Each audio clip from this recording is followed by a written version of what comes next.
300 residente ang nasunugan sa Baseco Compound sa Maynila. Damay pati ilang pwesto sa palengke. Saksi, si Katrina Son.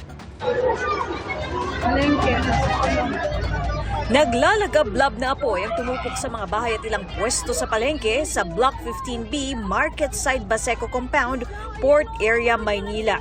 Sumiklab ang sunog pasado alas 4 ng hapon.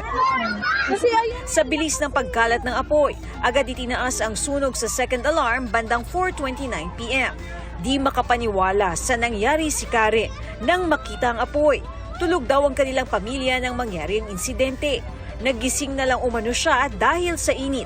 Yung electric fan, patay sinde.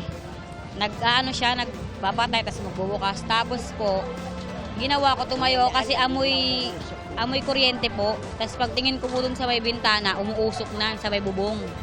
Nakita na lang niya na umaapoy na ang kable na nakapatong sa kanilang bubong. Kaya agad daw niyang ginising ang mga kaanak. Pasalamat pa rin sa itaas kasi ligtas kami lahat. Wala namang napahamak. Yun nga lang, wala kami naligtas. 7 pwesto sa palengke ng anak at apo ni Benita ang natupok ng apoy. Baga sa tanggap ko na ganun talaga ang buhay. Bangon uli.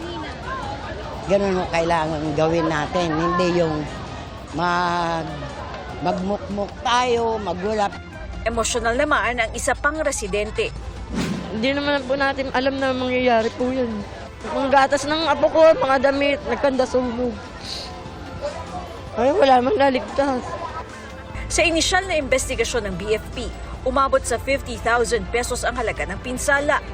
50 istruktura ang natupok at nasa 150 naman na pamilya ang mga nasunugan o 300 individuals. Pagpasok pa lang po talaga ng Baseco, medyo andyan po yung mga truck natin ang pinagbumulan ng isang traffic dyan. Nakipot ang mga daan natin. Isa po sa mga obstruction niya sa fire operation. Idiniklara namang fire out ang sunog kaninang 6:15 p.m.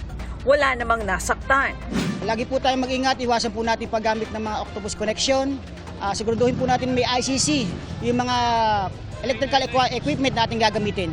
Para sa GMA Integrated News, ako si Katrina Son, ang inyong saksi. Mga kapuso, maging una sa saksi. Mag-subscribe sa GMA Integrated News sa YouTube para sa iba't ibang balita.